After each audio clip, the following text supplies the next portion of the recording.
The highest tawheed is the tawheed al-dhawqi, experiential tawheed. It's not tawheed al-aqli. The kuffar can learn tawheed al-aqli. They can learn jawharat al-tawheed. Some of them know it better than a lot of Muslims. Really. Elgood wrote a commentary. He translated al-Nasafi, which is a complicated middle text in Maturidi Aqidah. And there's a non-Muslim from Columbia University, 1920s, who translated the book. Excellent translation. He understood it very well. You can't translate that stuff if you don't understand it. But that's just understand intellectually. This is that you actually have missed this golden opportunity in this theater of enlightenment. We are in a theater of enlightenment. This was created for human beings to recognize their Lord. That's what this whole earth is for. That's why Allah made this earth. He made it so people could know Him. And if you don't do that while you tarry on this earth, through taqwa of Allah subhanahu wa ta'ala, you've wasted the opportunity. And this is hasra. Once you realize the opportunity that you let slip through your hands in this life, it's regret and remorse. مِنْ حَيْثُ لَا تُفِيدُكَ النَّدَامَةِ. The nadama has no benefit. Your remorse is of no benefit. Once you leave this world, it's over. This is your opportunity right now.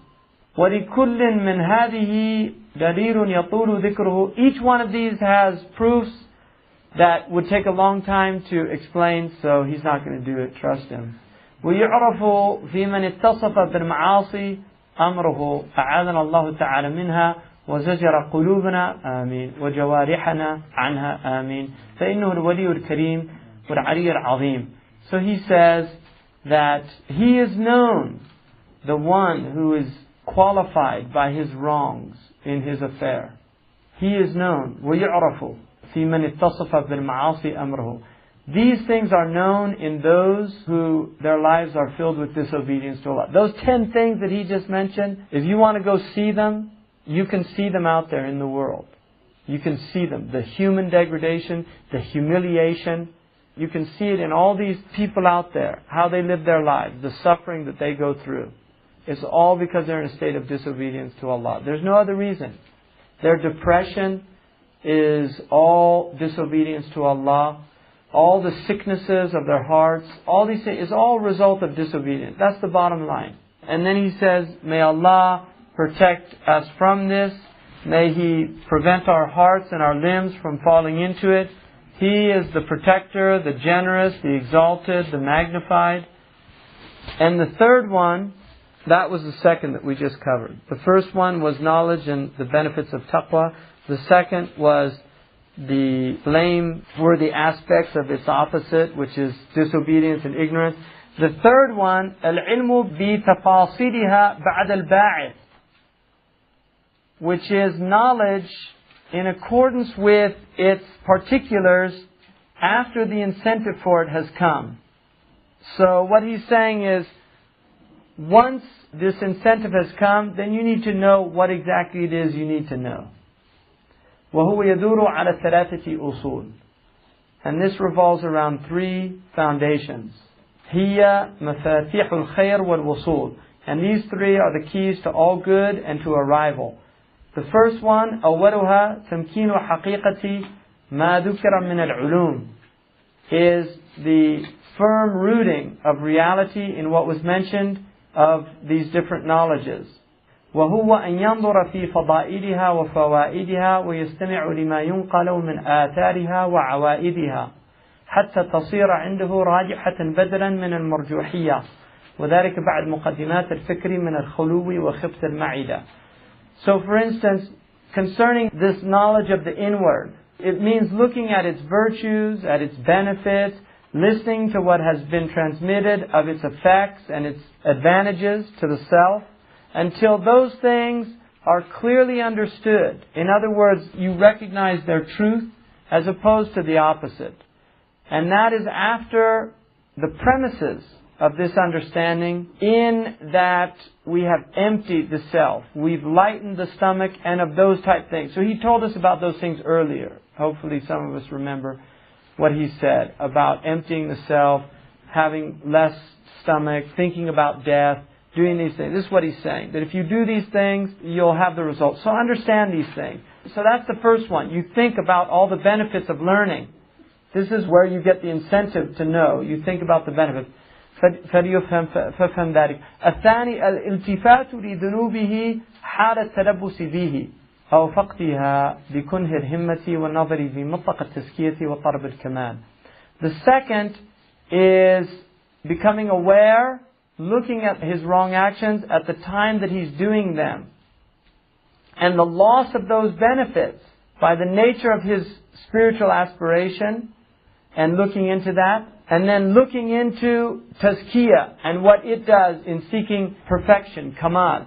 So look at what happens in the two states. Look what happens when you actually do wrong actions, and then look what happens when you begin to do mujahada of the self and move away from wrong actions. Look at the different states. Look at your state where your heart is in a good state with Allah. Inshallah, there's people here just in being in this place, in doing mudawamah. Your state is not the same. You don't feel the same.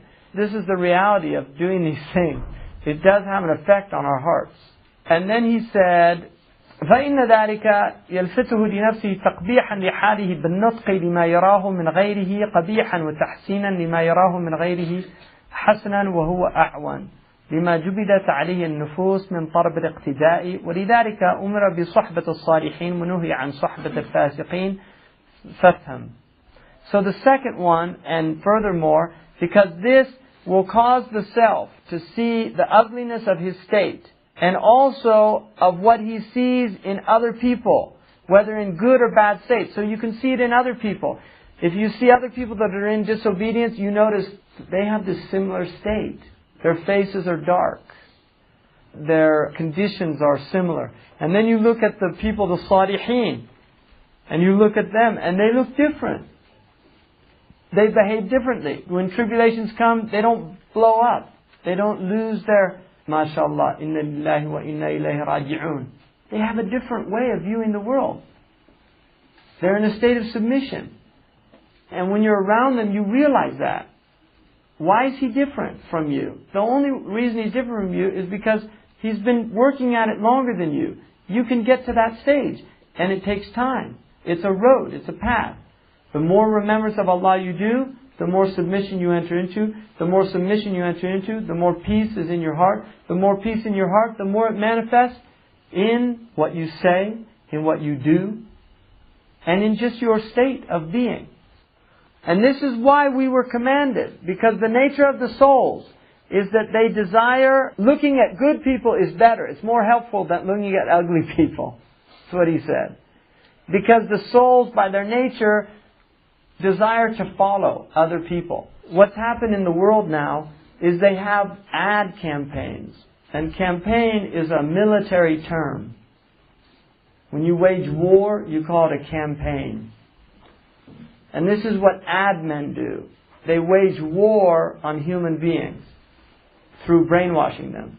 And it's an assault. It's a constant assault. They bombard you with signs everywhere. So you start noticing everywhere there's signs of certain people. They put certain people up. Why do they put those people up? To make them heroes. Why do they want to make them heroes? Because those people are going to wear certain type of clothes. They're going to buy certain type of cars. They're going to drink certain type of drinks. And they want other people to imitate them. Because it's the nature of human beings. We imitate. Like Kalle Lasson says, you become the Manchurian consumer. There was a film back in the 60s called The Manchurian Candidate about a person brainwashed and he doesn't even know it. And he's programmed to do certain things with certain impulses. Somebody will call him and say one word. He leaves everything and he goes and he does all this stuff. The Manchurian Candidate. He says people now are Manchurian consumers. Experiments were done on them a long time ago when they were young, watching television, completely innocent, not having a defense mechanism, not being able to really assess what is right, what's wrong, not being able to critically analyze the messages being given to them. When they're 15 years old, they go to a film called Top Flight, and they see this actor, Tom Cruise, and he's presented as this hero, and he just happens to be wearing Ray-Bans, and at a certain point he'll look off into the wild blue yonder. And the camera will close in and Ray-Ban will register in your subconscious. And then that same poor fellow, like a zombie, finds himself in a mall one day. And then he passes by and he sees all these glass sunglasses on the display. And he walks in. And then he sees Ray-Ban. And he pulls it down and suddenly he puts them on. And somehow in his subconscious he associates himself with Tom Cruise, who got this beautiful woman at the end of the program. And so maybe that'll happen to me. And this is what happens to these people, you see. They're all brainwashed to do this. And young Muslims are as susceptible as everybody else because an alternative is not being presented. And so he's saying, when you're in the company of the Salihin, you'll want to be like them because they're real people. They're not phony people. They weren't paid to worship Allah subhanahu wa ta'ala. They weren't paid not to lie, not to steal, not to cheat, not to covet other people's goods. These are things that they have done according to their own free will for the sake of Allah subhanahu wa ta'ala. So he's saying, be in their company. And that's why the company of the foul people, the fasiqeen, وَنُهِيَ عَنْ صُحْبَةَ الْفَاسِقِينَ. فَافْهَمْ. So understand this. الثالث أن يكون التفاته لمطلق التحصيل في الجملة. That he should look at what he's getting altogether. In other words, look at the benefit of all this, of what he's getting. لا لكمالها لأول وهلة. Don't look at perfection. Don't look at the highest state. Look at the general state of well-being that you will be in. Don't look at, again, that final goal. Just look at the general state of well-being. لأن نظره إلى الكمال يدهشه, because looking at perfection will bewilder you. وأخذ بحقائق الأحكام لا ينعشه. And if you try to take all of the realities of this deen immediately, it won't energize you. You actually become wasted. وَمَنْ أَرَادَ الْاتصال بِرَأْسِ مَالِهِ فَلْيَبْدَ بِالسَّمَاحِ فِي حَالِهِ. If you want to really connect with the capital that you have, your capital, then begin by accepting your state the way you are. Just accept the state that you're in right now. فَإِنَّ السَّمَاحَ رَبَاحٌ. Because accepting yourself there's going to be a great benefit in this. إِلَّا فِي عَيْنِ الْمَقْصِدِ. Except for taqwa. In other words, don't accept wrong actions. And don't accept stinting on what's an obligation for you. Don't accept that. But everything else, just accept where you're at. You have weaknesses. You're not where you want to be. You find it difficult to get up in the night. You find it difficult to do a lot of extra work. You find it difficult. Just accept where you are right now and focus on what is absolutely essential at this point in time. So don't do that in عين المقصد ليس بمباح, because that's not permissible. فتأمل ذلك وأعمل عليه. So reflect on that and then act according to it. وبالله توفيق. And Allah subhanahu wa ta'ala will give you tawfiq. And then finally the last one, الرابع فالعلم بمواقعها وهو النافع. You should know about knowledge and the different places where this is applicable and this is beneficial. This is نافع. وهو أربعة أطراف يظهر في كلها الاعتدال والانحراف. And it has 4 branches or 4 extremities that will manifest all of them in balance, والانحراف, or in deviation. الطرف الأول في مواقعها من العبادات باعتبار ما يلحقها من النقص والزيادات ولا يخلو ذلك من 3 أوجه.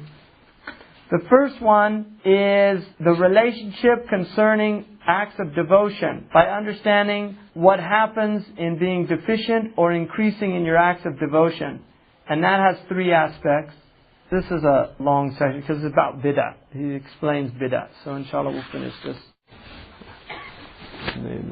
جزا الله عنا سيدنا محمدا صلى الله عليه وسلم ما هو أهله. جزا الله عنا سيدنا محمدا صلى الله عليه وسلم ما هو أهله. جزا الله عنا سيدنا محمدا صلى الله عليه وسلم ما هو أهله. سبحان ربك رب العزة عما يصفون والسلام على المرسلين والحمد لله رب العالمين.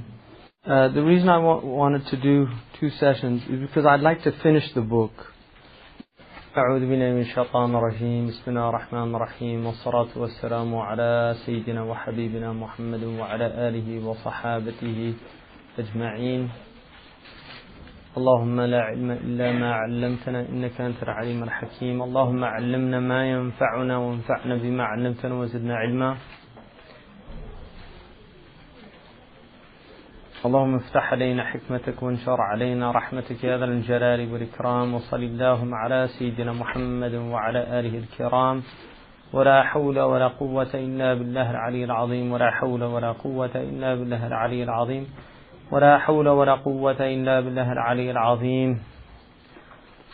قال المصنف رحمه الله تعالى ورضي الله عنه سيدي أحمد الزروق ونفعنا الله به وبعلومه.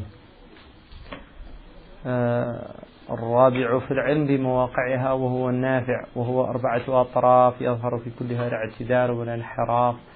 الطرف الأول في مواقعها من العبادات باعتبار ما يلحقها من النقص والزيادات، ولا يخلو ذلك من 3 أوجه. أحدها أن يقع في الفعل بعمد أو جهل أو سهو، وأحكامها مسطرة في كتب الفقه على تفاصيله، فإليها المرجع فيه لأربابها. الثاني أن يقع ذلك في المعاني كنقص الحضور في محل طلبه وزيادة فهم في محل طلبه أو في محله، والتقوى في ذلك بحسبه. فكل نقص كان مقصود الفعل لأجله كان مخلا بالحقيقة وإن لم يعطى الظاهر حكمه. وكل حكم أو كل فهم لا يعضده الظاهر بصورته فالتقوى في تركه. ومن الأول عدم الاعتداد بما فقد منه الحضور، ومن الثاني يتوقفه عن الكلام في الشبه والمشابهات كالموهمات والمبهمات والمشكلات إلى غير ذلك مما يذكر تفسيره بعد إن شاء الله. الثالث أن يقع ذلك بالحكم، وهذا هو البدعة، لأن البدعة اعتقاد ما ليس بقربة قربة، أو اعتقاد نفي القربة عما هو قربة، أو إعطاء الحكم بما ليس له شرعا وهو أخص. أقسامه 3. So we're doing the different aspects of knowledge, the aqsam, which he said were 4. We were looking at the arkan, which were 4. The first one was the arkan of ijtinab al-maharim, avoiding prohibitions, were 4. And the first one was knowledge, and it had 4 sections. The first section, he said, had 4 types. The first one was the benefits of taqwa and knowledge of that. The second one was in the shameful aspects of the opposite. The third one was in knowing things in detail after one has the incentive to actually do them. The fourth one is knowledge in the various places of taqwa. So whether something is actually balanced or whether there's deviation. And he said that that had 4 dimensions. The first one is about ibadat, looking in terms of what's deficient in it and what's excessive. And he said that first one has 3 different aspects. The first one, he said, is that the action that you do is either done intentionally, out of ignorance, or out of forgetfulness. So if you have a naqs or a ziyada, alright, in ibadah, when you do something wrong, it's either naqis or zaid. It's omission or it's commission. And they have different ahkam. In the Maliki madhab, the sahu of the prayer is different for an omission or a commission. He says its rules are well known, outlined in the books of fiqh. So if you want to know these, you go to the books of jurisprudence. For instance, if you want to get married and you perform a marriage ceremony, but you omitted the dowry. If you're a Maliki, then the marriage is invalid. And then it differs. If the marriage was consummated, if it wasn't consummated, everything depends on the circumstances. If, for instance, you wanted to free a servant for dhihar, there's certain conditions that have to be met before it's valid. If they're omitted, there's also things that can be committed. You have to know if it's intentional, if it's ignorant, if it's out of forgetfulness. It has rules. They're recorded. They're well known in the books of fiqh. That's not his concern here. That's the point he's making. He says study the books of fiqh to work out those things. I'm not teaching you that here. That's another lesson. فَإِلَهِ الْمَرْجِعُ فِيهِ لِأَرْبَابِهَا. Go to those references and submit to the masters of that science. If you want to know what the hukm is, then for the Maliki madhab, you're going to follow Mukhtasar Khalil, the Risala of Ibn Abi al-Qayrawani, the Ibn Ashar, or Matan al-Akhdari, depending on your level and what you're looking for, or the Mudawwana, which is basically Sidi Khalil is just an abridged version of the Mudawwana. If you follow the Shafi'i madhab, you look to the Arbab. There are books in every madhab that are dependable, and there are other books in madhabs that are not dependable. If you become a Maliki, you can't follow the Utbiyah. It was a valid book at a certain time and place. There's still benefit in it for great scholars. But if you're following the Maliki madhab, the ulama of the Maliki madhab no longer consider that to be the source of the mashhur of the madhab. Even though in Andalusia, that was the book that was studied here. Al-Utbiyah. It was studied instead of the Mudawwana. In Egypt, they studied different books. In Iraq, they had different books. So you have to go to the masters of that science and take what they say. الثاني أن يقع ذلك في المعاني. The second is that it occurs in meanings. So the first one, these are logistical issues. In other words, I did 4 rakats instead of 3 for Maghrib. What do I do? Anybody can deal with that problem who knows basic fiqh. Khalas, the prayer is valid. You do sajda for ziyada, which means that you do the salam and then you do the sajda. Intaha al-amr. I did 5 instead of 4. Khalas, you still do it. I did 6 instead of 3. Now if you get to where it's double, khalas, it has another hukm. So that's fiqh, it's easy. Now he says, what if your problem is in the meanings, like deficiency in your presence? Your heart's not present. So you prayed 3 rakats for Maghrib, but you were also working out your bank account at the same time. The outward of the prayer is valid, but what about the inward? That's another problem. And the faqih, unfortunately, can't help you with that one. So he said, you have to look for that and increase the understanding in that. Because taqwa fi dhalika bihasabi. It's in accordance with the thing. So taqwa in the rules of fiqh, go back to the fuqaha, because it's inwardly and outwardly. Taqwa is inward and it's outward. So the arbab of the inward are also different. They have a different set of criteria. I mean, to the arbab of the inward, the prayer is invalid if you weren't present. The fuqaha say it's valid if you were present for at least a moment. وَلَوْ لَحْظَةً.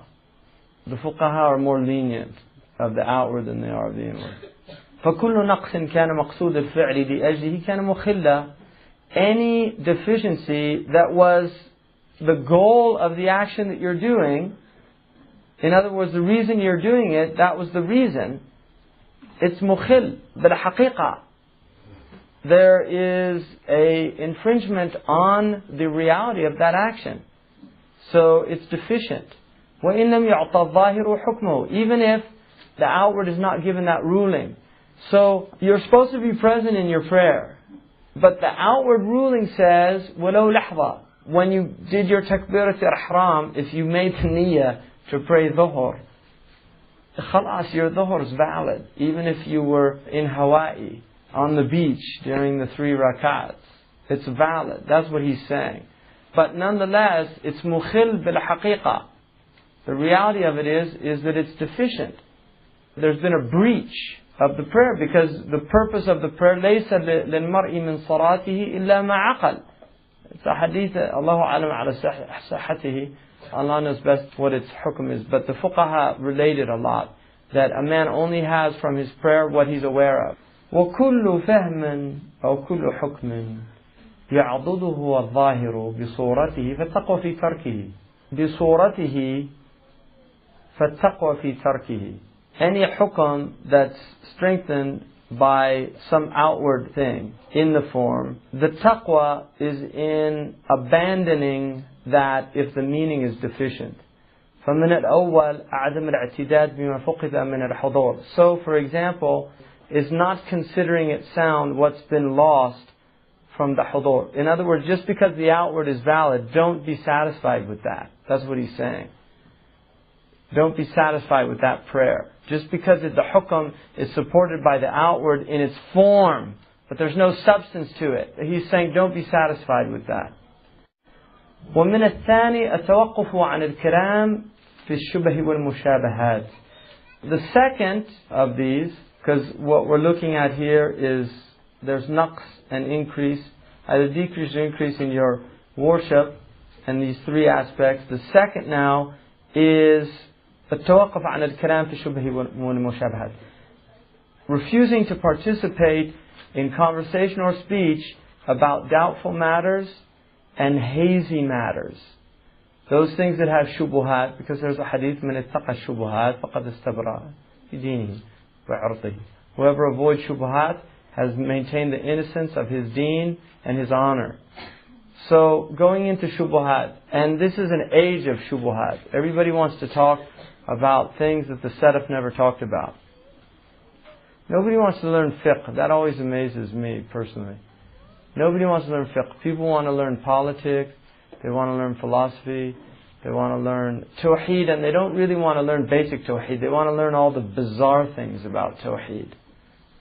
It's a really interesting phenomenon. They're not satisfied with just learning what you're supposed to learn. Imam Malik radiallahu anhu hated strange things. كان يكره غريب العلم. He didn't like unusual pieces of information. Hitler was a vegetarian, right? I mean, big deal. You know, it's conversation pieces. People that learn things to impress other people, whatever. Imam Malik hated that. One man said to him, أريد أن أطلب العلم. He said, خير وخير ما طلبت ما يوصلك من صباحك إلى مسائك. He said, I want to learn knowledge. He said, it's good, but the best thing that you can seek is that which gets you from the morning to the evening safely. Learn to get through your day before you learn anything else. And we've got a world of people that know how far Pleiades is in light years from us. They know how to make a software program. They know how to book you a flight from California to Hong Kong via mainland China.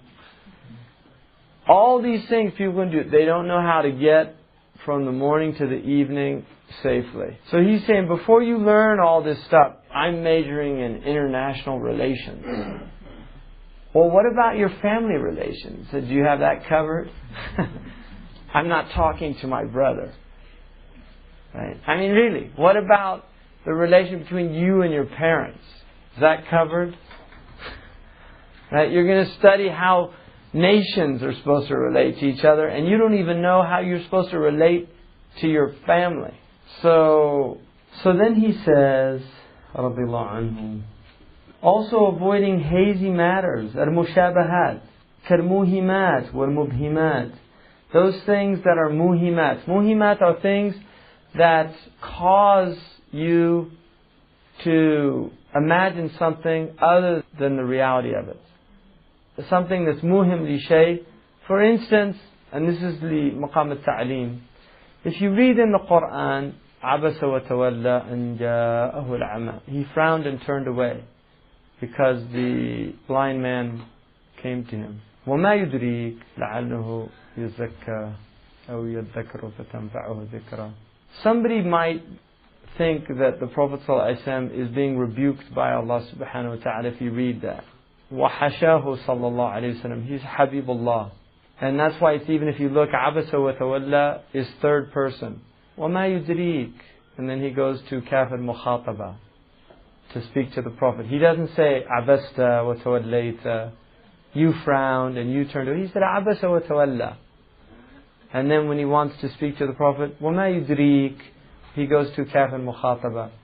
Muntaha al-adab, with his beloved. So there are things in the Quran, عَصَى آدَمُ رَبَّهُ, that can make you think that the prophets can do wrong actions. It's not true. So going into those type of things can be very dangerous. When mushkilat, also there are mushkilat in fiqh. Before you learn the problems of fiqh, you have to learn basic things. You'll see people talking about these bizarre, strange things that might never occur. And they don't know basic things like wudu. and they don't know what the hukm of Allah is in their prayer. مما يذكر تفسيره بعد إن شاء الله. So he's going to go into that in detail later, إن شاء الله. الثالث أن يقع ذلك في الحكم. The third is that occurs in the hukm itself. وهذا هو البدعة. So now he's going to talk about bid'ah. So the problem arises in the legal ruling itself. And this is what innovation is. لأن البدعة اعتقاد ما ليس بقربة قربة. A bid'ah, and this is the definition, people, so get it now. An innovation, a bid'ah, is the belief that something is a devotional practice that's not. So you think that you're doing something that draws you near to Allah and it doesn't. Or اعتقاد نفي القربة عما هو قربة. Or to believe that something is not a devotional practice that is indeed a devotional practice. أو إعطاء الحكم لما ليس له شرعا وهو أخص. Or to give something the ruling that is not for it by the Sharia in sacred law, and this is a more specific type situation. وأقسامه ثلاثة. There are three types of bid'ah. أولها البدعة الصريحة.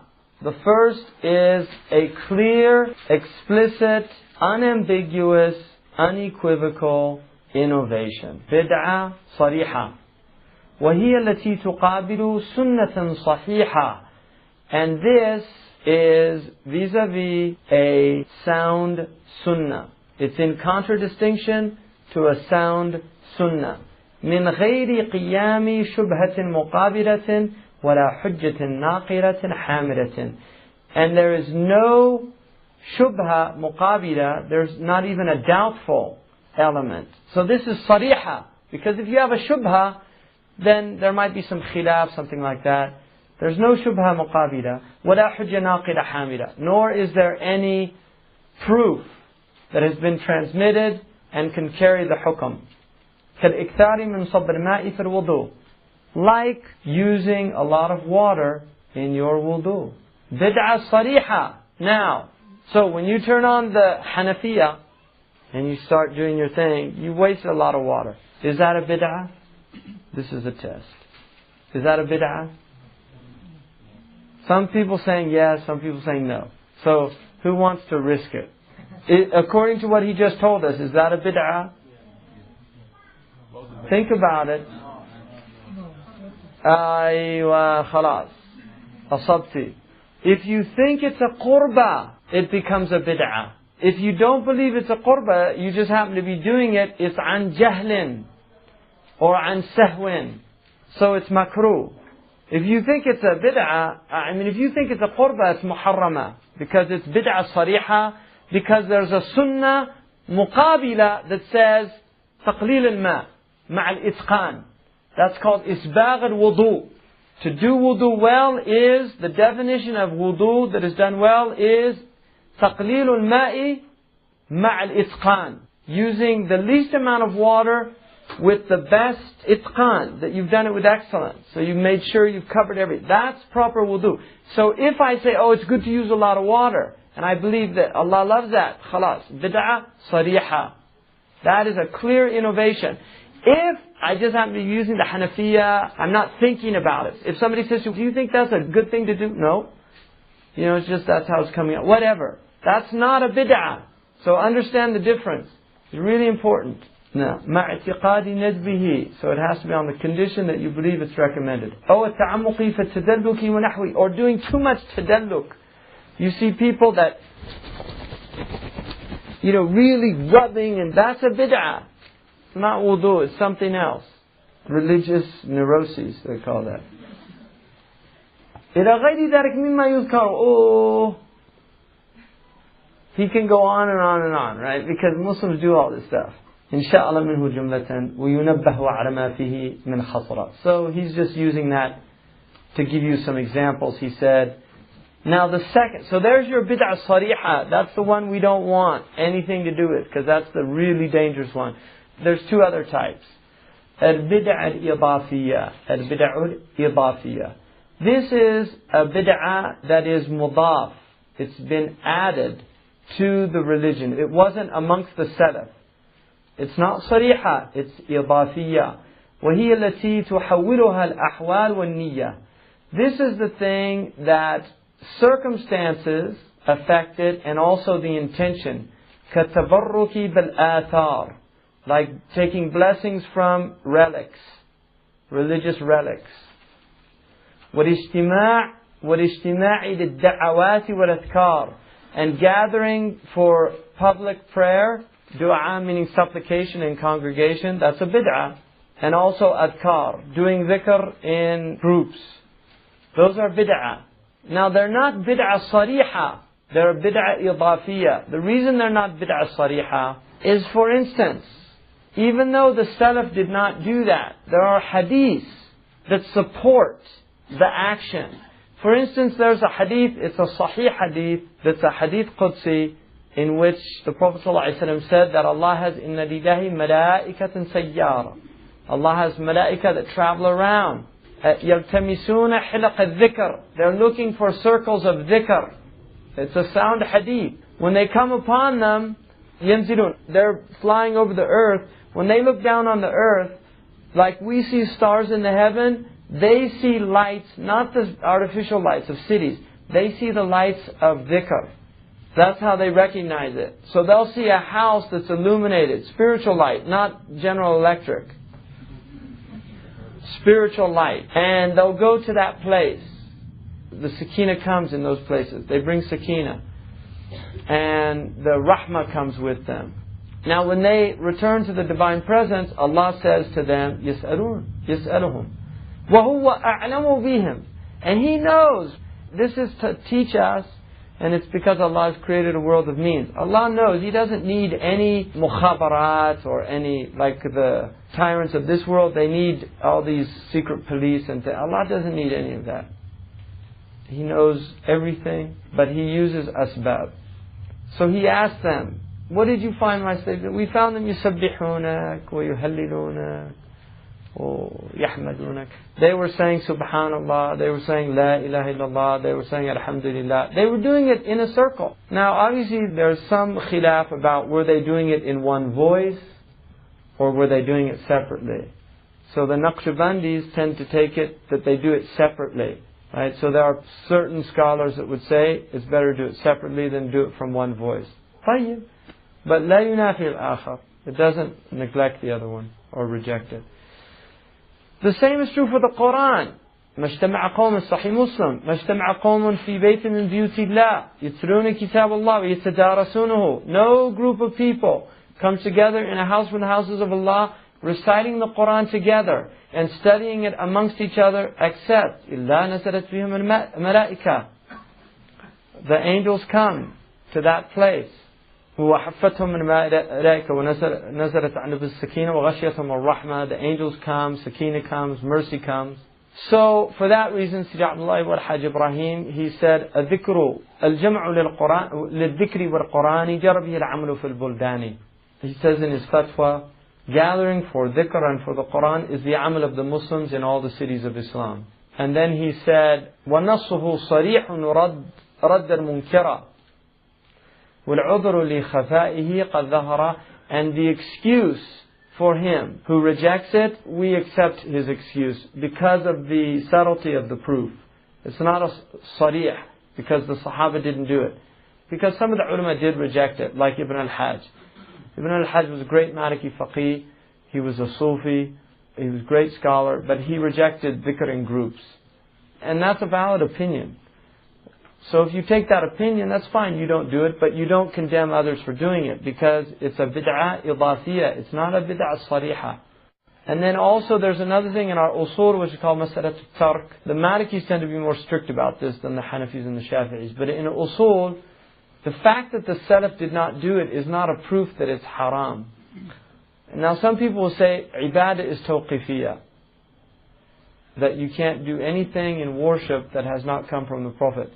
Dhikr has come from the Prophet ﷺ. The khilaf would be whether you can gather for it. Now, there is gathering for dhikr in the deen, there's no doubt. The prayer, people gather for it. The hadith indicates that gathering to recite the Quran is acceptable. The Prophet ﷺ in Sahih Muslim, and he actually told people to do inshad of shi'r in his presence. Ihi, In one riwayah, one man came with lines of poetry and he said, give us some more. The Prophet ﷺ, when Bani Arfida, they were Habashis that came into the masjid. It's in the Sahih. They were dancing with the spears and they were singing in Habashiyah, Muhammadun Abdun Tayyib. That's what they were saying. Muhammad is a pure servant of Allah. That's what they were saying. And he said, Dunakum, Bani Arfida. He encouraged them. Shajja'ahum. Let's see some. There are many, many examples. The fuqaha have brought these things out. And that's why these things are dead issues. And the problem with the modern Muslims, and Muslims in the past as well, is that you're just dealing with people that have problems. And I guarantee you, most of the personalities that go around causing all this, there's similar characters in the Jewish religion doing the same thing to the Jews, and in the Christian religion doing the same thing to the Christians. I'm not joking. There really are. These are archetypal forms. And you find them in other religions. I mean, you've got finger waggers in every tradition, I guarantee you. Because I went to church, I remember them really clearly when I was a Christian. Can't do that. It's a character, it's a certain type of personality. And it's not the spirit of the Prophet ﷺ. He was very gentle with people. If indeed people are doing things wrong, the point is not to wag fingers at them. And the sad thing about it is you can find hadiths about being towards the fasiq, and that's what they do. They look at all the hadiths that have to do with shiddah. The Prophet ﷺ, a man came to the Prophet ﷺ and he said, Assalamu alaikum, walam yurud alayhi as-salam. He didn't give him the salam back. And the man was very upset. He went to some of the Sahaba and he said, I said salam to the Prophet, he didn't give me salam. He said, لَعْلَكَ تَمْلِكُ خَاتِمًا مِّن ذَهَبٍ. Maybe you have a ring from gold on you. And he indeed had one. And then he took it off, went back, and the Prophet ﷺ greeted him with salam. They'll use those hadiths to justify. And those hadiths are very particular hadiths. The point is, it takes a long time to get to the point where you can really understand all of these hadiths in their proper context. That's what hikmah is. That's what hikmah is. And it takes a long time. So what do you do in the meantime? I mean, this is a question. It's a real question. What do you do in the meantime? In the meantime, the first thing, عَلَيْكُمْ أَنفُسُكُمْ. You have to take care of your souls. Really, you really do. I mean, we have to rectify our souls and we have to learn this. And then, khalas, if we make mistakes, but there's some basic things that you need to know. And this is certainly useful. So, the third type is البدعة الخلافية وهي باعتبار الملاحظات الأصلية فكل إمام فاهم من الشريعة أصلا بنى عليه. The third type are bid'ah that are as a result of the differences of opinion amongst the imams, and these are under the rubric of the original insights of the imams in the proofs. So every imam understood something from the sacred law as a principle, a foundation that he built upon. وَنَسَبَ الْحُكْمَ الَّذِي يَقْتَفِيهِ إِلَيْهِ. And he attributed the sacred ruling that he derived or arrived at through his ijtihad, obviously, to that principle that he was following. فَلِذَلِكَ تَجِدُ أَحَدَهُمْ رُبَّمَا قَالَ بِسُنِّيَّةِ مَا قَالَ صَاحِبُهُ بِابْتِدَاعِهِ. So he says that something is sunnah, and his companion, another scholar, says it's not sunnah at all, it's a bid'ah. Like Imam Malik, in his madhab, it's a bid'ah makruha for the imam to say a dua after the prayer. That's bid'ah makruha in the Maliki madhab. In the Hanafi madhab, it's manduba. وَالْمُخْتَلِفْ فِيهِ لَا يُنْكَرْ. If it's agreed upon that something's a bid'ah, all the imams are in agreement. You can do all the inkar if you want and tell people, and it's better to be nice, but you can even be harsh if you want to. Alright, it's always better to be nice. But you can even be harsh if you have real ghairah for the deen. Sayyidina Umar, if he saw something, he was harsh. But if it's mukhtalif fihi, leave the poor man alone. Really, leave him alone. He might not know the dalil. And that's a blameworthy state. There's no doubt. It's blameworthy. It's always better to know what you're doing, to base it on knowledge. But you have to know, indeed, that it's a bid'ah mujma' ala tahrimiha. Even bid'ah makruha, is something that you're supposed to do it with lutf, because technically he's not doing something that causes any punishment. He'll get a reward for leaving, and you can tell him, Ya akhi, it's not sunnah. Like in Maliki madhab, it's a bid'ah to shake hands after the prayer. I mean, most of the Malikis don't follow these things anymore. But it really is. I mean, the Maghribis, khalas, they all do dua, the Imam does dua, everybody does dua. Ibn Abi Jamra in Andalusia, he refused to do dua. But the urf in Andalusia was to do dua after the prayer. He refused, because he said it was a bid'ah. But it's bid'ah khilafiyah. Had he been in Sham, he wouldn't have rejected the Hanafis who made dua, because he was a faqih. So if they're Malikis, yes, you can tell them, that's a bid'ah according to our Imam. Tayyib. The person can say, I know, but, the mutaakhirun tasahhalu fi hadha al-amr. So then he said, now please, listen to this next part and really understand it, because this is very helpful. وَلَيْسَ أَحَدُهُمَا بِمُبْتَدِعٍ. Neither of them are mubtadi'. So one says this is a bid'ah, the other says it's a sunnah, and this actually occurs. Imam Malik radiallahu anhu said to do your siwak in the prayer line is a bid'ah makruha. Some of the other imams said it's a sunnah. Neither of them are mubtadi'. These are their understandings. So, لِتَمَسُّكِهِ بِالْحَقِّ وَاتِّبَاعِهِ. He's only clinging to what he understands the truth to be. And this is the beauty of our teaching, wallahi. This is the beauty of Islam. This is one of the greatest things that we should be proud of. That our ummah realized that truth is filtered through human understanding. And nobody, with the exception of prophets, have a monopoly on truth. Truth is filtered through human understanding. It's really important to understand. The only person that is ma'soom is the Messenger of Allah sallallahu alayhi wa sallam. Now listen to what he says. وَلَوْ قِيلَ بِذَلِكَ لَلَزِمَ تَبْدِيعُ كَافَّةَ الْأَئِمَّةِ. And in a nuskha, كَافَّةَ الْأُمَّةِ. If we indeed said that one of them was a mubtadi', then it means all of the imams are mubtadi'.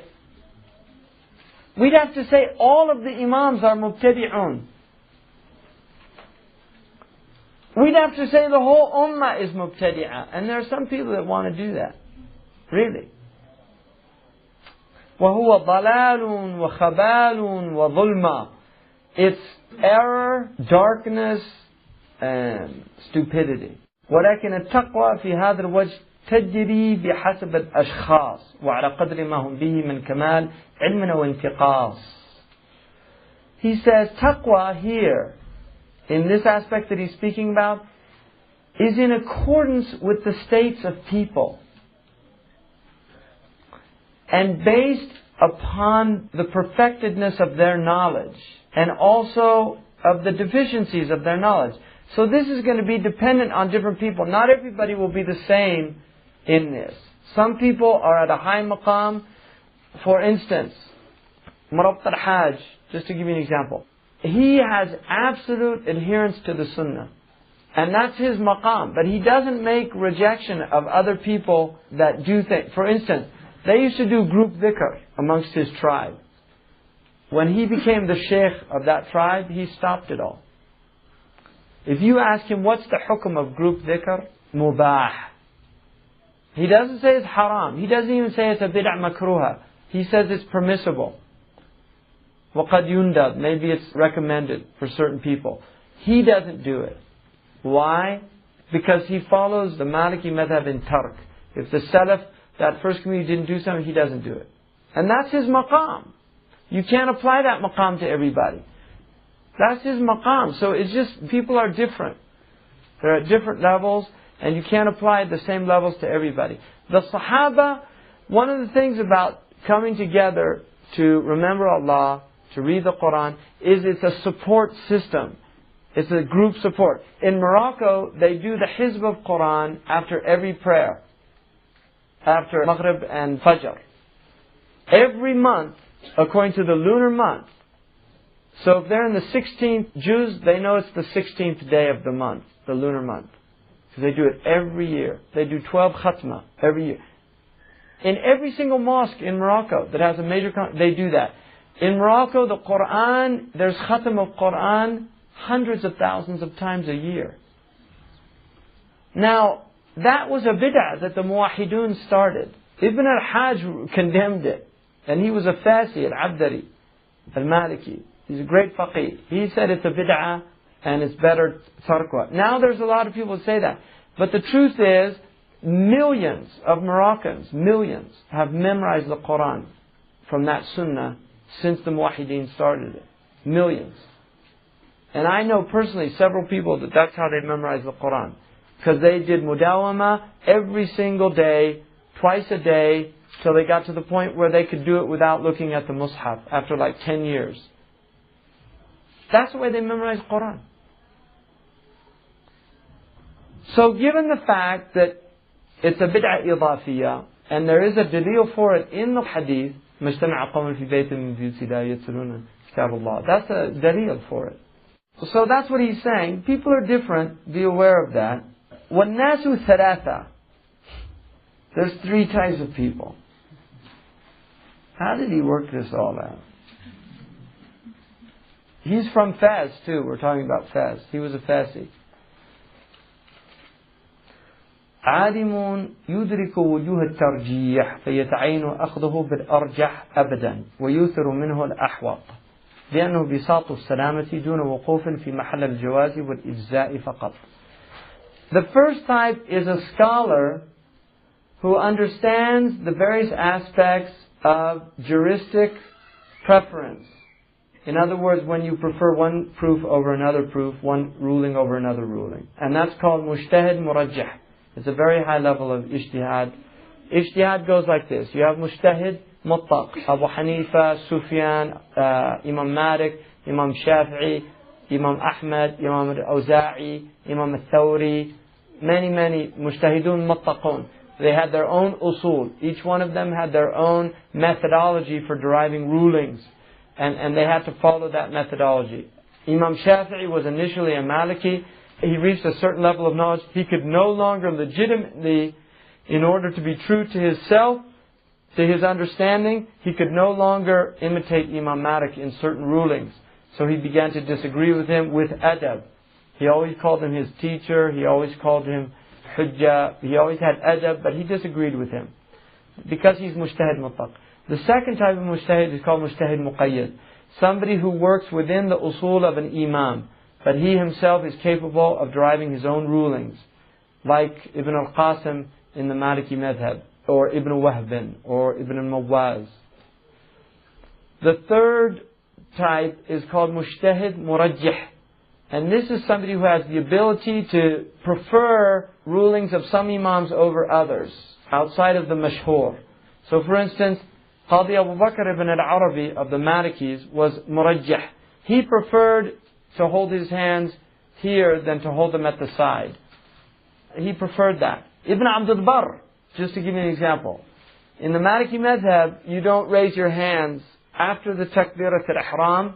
You don't raise your hands when you come out of ruku', nor in the Hanafi madhab. There's a hadith that says the Prophet ﷺ did that, that's related by several of the great Sahaba. It's a very strong hadith. Ibn Abdul Barr preferred that position because he was murajjih in the madhab. He preferred that position. And he used to mention that. Somebody asked him, why don't you do it if you prefer it? He said, because we're in Andalus and I don't want to disagree with my teachers in an area that has a lot of room. In other words, it's not an essential aspect of the prayer. It's from the hayat. It's not mentioned amongst the sunan. It's mentioned amongst the lesser mandubat. It's from the hayat. And he said, why should I do this thing that's not essential to my prayer? I don't have to do sahu if I leave it. And everybody in my town doesn't do it. Everybody's going to look at me while I pray. And I'm being different. Now, it's interesting. There's actually people that want to do that. They want to do something that's different so that people look at them. Because that's what they want. This is a disease in the heart. Khalif tu'raf, the Arabs say. It's a proverb. Be different and you'll become well known. The fourth type of mujtahid is mujtahid fatwa. Somebody who cannot make tarjih, but he can make fatwa. If a new issue comes up, he has the ability to derive a ruling. And then the last one is Mufti al-Mashhur. It's a muqallid who's learned fiqh, and he can give you the dominant opinion of the school. But he's not allowed to, for instance, give you a weak opinion. A mujtahid ifta can do that. If you come to them with a specific problem, they can tell you, you can do this. Even though it's a weak position in the madhab, because they have the ability to make that ijtihad. And then the lowest level is the awam, which is just people, common people, that don't have any knowledge, and they have to follow the ulama. So he said, and also it's an obligation for these people to take the strongest dalil always, the most preferred dalil, and to prefer from those proofs the most cautious position. Because this is the ground of safety, without being concerned about the permissibility or the rewards from that. Because some people are only concerned, not the rewards, but whether it fulfills the requirement or not. Some people, when they look at the hukm, they're only interested in, is it permissible and does it fulfill the requirement? This is not talking about that. This is, what's the safest position? What's the soundest position? What's the most cautious position? And this is maqam al-wara'. And for the big ulama, this is what they should follow. وَلِهَذَا كَانَ كَثِيرٌ مِنَ الْأَئِمَّةِ يَأْخُذُ بِخِلَافِ مَا يُفْتِي بِهِ. Some people find this really difficult to understand. For this reason, many of the ulama would actually give a fatwa that was different from what they themselves did. Because they would take the hardest position. But when people came to them, they'd give them an easier position. Or they would take the preferred dalil. For instance, you have holding the hands at the side, which is called sadal in the Maliki madhab. There are Malikis that prayed with their hands, with qabd in their houses. But when they went outside, they prayed with the sadal. Why did they do that? Because they did not want to make tashwish ala al-awam. Because the dominant opinion of the Maliki school is that you hold your hands at your sides in the prayer. And they have their proofs. People who say there's no proof for that are lying. The people that say that Imam Malik had his arms pulled out, those are all lies. That is a lie. The reason I say it's a lie in Sharia is whether it's intentional or unintentional. And كَفَى بِالْمَرْءِ كَذِبًا أَنْ يُحَدِّثَ بِكُلِّ مَا سَمِعَ. It's enough that a person tells a lie that he tells everything he hears. People forget that. I mean, كذاب is a horrible thing. And people should be really careful about what they say, especially about the imams, because they really don't know these things. Then he said, فَيَحْمَلُ نَفْسُهُ عَلَى الْأَقْوَى وَغَيْرُهُ عَلَى وُجُوهِ الرِّفْقِ إِلَّا مَنْ عَلِمَ مِنْهُ مِثْلَ الَّذِي عَلِمَ مِنْ نَفْسِهِ وَاللَّهُ أَعْلَمُ. So for that reason, he forces himself to do the more difficult or the stronger position, and for other people he finds those aspects that are easy, that facilitate for him, unless he knows that that person is capable of doing the same thing that he can do. So if he can see this is a wari', this is a person that really wants the strongest position, he'll give him the fatwa in accordance with that. Wallahu a'lam. The second type of person is muqtadin يتبع إمامه أو يتبع إمامه في روايته وأصوله فحقه الأخذ بالأحوط من مذهبه. The second type is somebody who's muqtadin. He follows his imam in his transmissions and in his usul. And so it's his duty to take again the most cautious position from the madhab. وإن أمكنه الاحتياط بإدخال مذهب الغير على الاحتياط فله ذلك ما لم يكن مما ينكره إمامه. And if he's able to take the more cautious position from another madhab, because it's more cautious, he can do that. So you can actually go to another madhab and take the more cautious position, as long as it's not something your imam rejected, if it's not makruh in your madhab. So for instance, Imam Shafi'i considered it wajib to say Bismillah in the Fatiha, in the Quran. Imam Malik, وَكَرِهُ الْبَسْمَلَةَ تَعَوُّذَ. Ibn Ashir says it's makruh to say Bismillah ar-Rahman ar-Rahim in the prayer. And also to say A'udhu billahi minash shaitan rajim. That's makruh. So you don't do something that's makruh in order to take a more cautious position from another madhab. Although there are some Malikis that prefer Imam Shafi'i's position and do it silently like the Hanafis. He's capable of making that tarjih. If he's an alim, then that's his right. If he's an ammi, he should follow mashhur al-madhab. And Imam Malik's proof for that is strong. In al-Bukhari, hadith sahih, hadith qudsi, Allah subhanahu wa ta'ala says, قَسَّمْتُ بَيْنِ وَبَيْنَ عَبْدِي الْفَاتِحَةِ فَإِذَا قَالَ عَبْدِي الْحَمْدُ لِلَّهِ رَبِّ الْعَالَمِينَ قُلْتُ حَمَدَنِي عَبْدِي. I have split the Fatiha between me and my slave.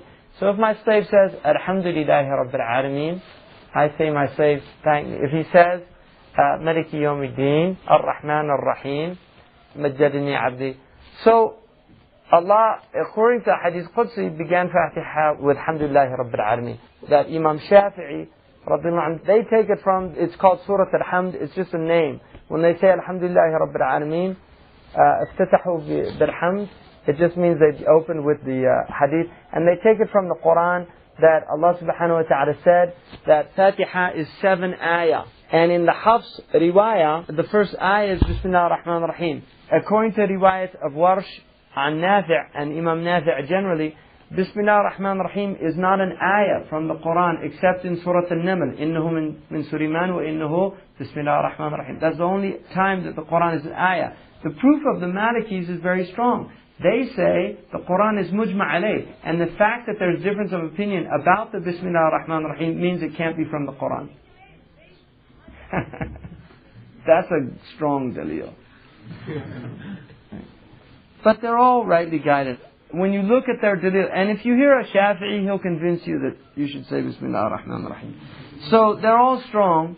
But everybody should be following what they believe to be true. And then he said, وَلَوْ بِالْكَرَاهَةِ, so you don't do it if the Imam says makruh. فَلَا حَاجَةَ لَهُ إِلَيْهِ إِذْ وُجُودْ أَرْجَحِيَّةِ إِمَامِهِ فِي نَفْسِهِ مَانِعٌ لَهُ مِنَ الْإِنْتِقَالِ إِلَى غَيْرِهِ.